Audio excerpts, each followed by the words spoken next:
We provided funds for fuel stabilization.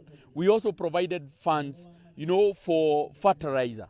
So from next week, or even from the end of this week, we need to see a difference because already we had provision for fuel stabilization. I want to inform the country that we are spending over 10 billion shillings per month to stabilize the fuel.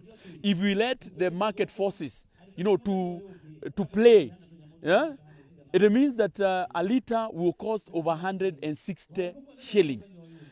Look at our neighbors. Go to Uganda. Fuel per liter is over 160 shillings. In Kenya is about 130, and it is 130 basically because we are having that subsidy. So I am hoping that the oil marketers will see fit not to hoard, because basically there are some not very good people in the industry who have decided to hoard or to keep, fuel.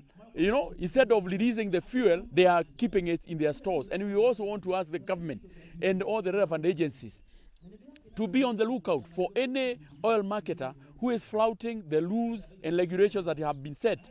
There is no way you can create an artificial shortage of fuel.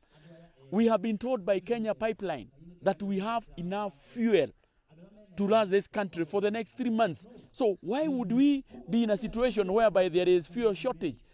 It can only be artificial, and it can only be artificial through the oil marketers. So we are beseeching the oil marketers, if there was any compensation, we have already passed the budget. If there was any monies that were due to you, I know for sure that monies will be released. So basically, I expect with the signing of the supplementary budget 1 by the president, we expect that all these pleasures that were there, it will be eased.